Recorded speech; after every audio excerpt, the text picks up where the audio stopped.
guys? Will's here and welcome back to another video.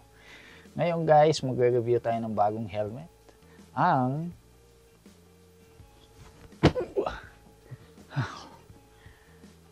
Ang Bilmola Initial D helmet.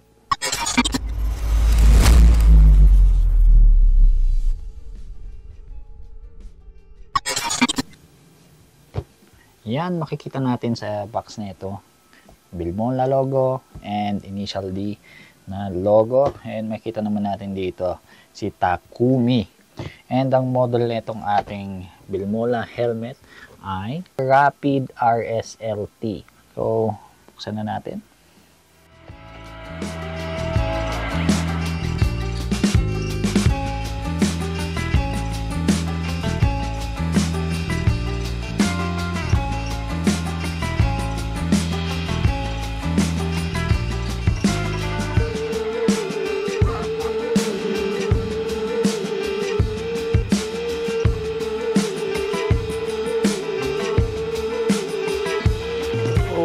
Ito guys, ito yung mga kasama. Ito, may poster na nasa loob ng box or pwede itong pang display eh. And yung visor, ito yung dark smoke visor guys. Ayos. Pati yung case ng visor, may Initial D. Ayos, astig. Okay. Dito na tayo sa main event. Yun. Ganda ng bag niya. Makapal siya. Stitching pa lang. Napaka-quality na. And yung tela niya, napaka-soft sa loob. Para hindi magkagasgas yung helmet. Then, itong helmet naman guys. Yun. Ang pogi. Grabe. Mga kasama pa. Ano, tingnan nyo to. Mataas kaya resale value na ito.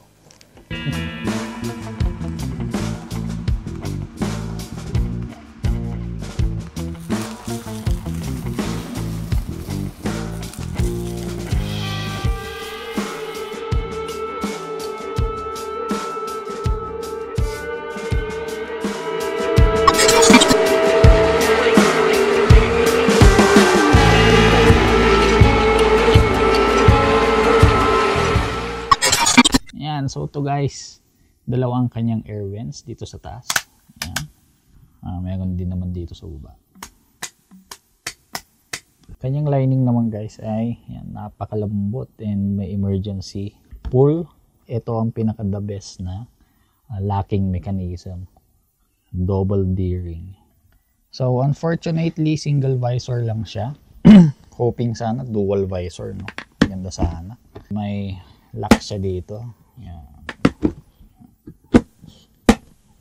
And syempre guys, may rating sila ECE 22.06 at dumaan na din sa mga tests and testing natin kung ayos.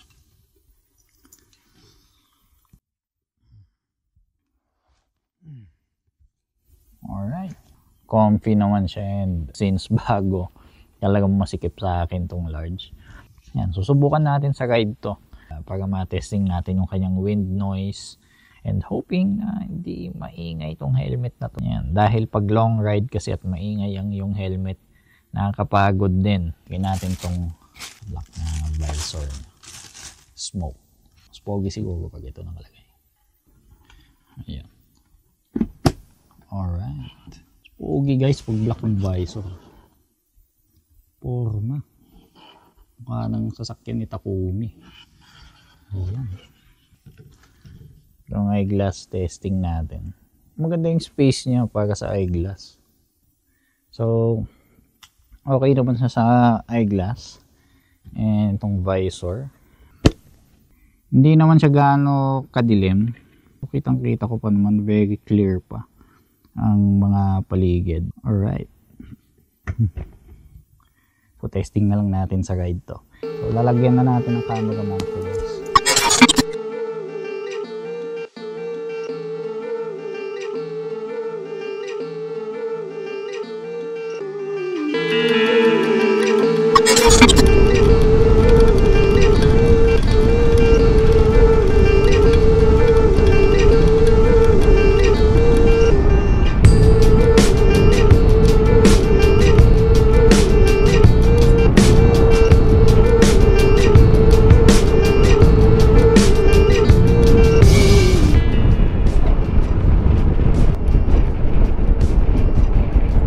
medyo mahangin so sinasalubong natin yung headwind. Yung headwind, ibig sabihin nun guys ay yung tayo yung sumasalubong sa hangin, so yung hangin papunta sa atin. So yung ingay naman ng helmet na ito sa ganyang sitwasyon ay medyo basi siya, mabase siya ng konti. And ang nakikinig ko sa bandang taas ay dito sa airflow dito sa taas ng ulo ay sa taas ng helmet ay medyo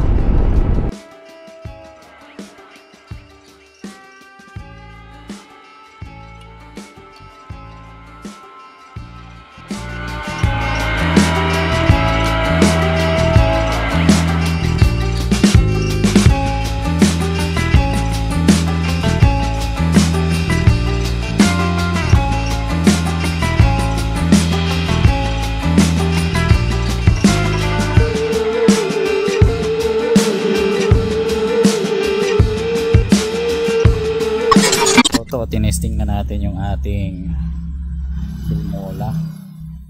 Wind noise niya, medyo noisy siya konti, pero sa mga high speed lang naman, mga around 50 to 60 kilometers per hour ay hindi naman siya ganun kaingay. So pagdating sa around 80 to 90 100 plus, normally talaga maingay. So sa akin, yan, okay naman siya pang long ride, kaya ayan. Alright guys, dito ko natatapusin yung ating review. Kaya hanggang sa susunod na kabanata, we'll see you. Keep your balance and keep moving forward. Alright.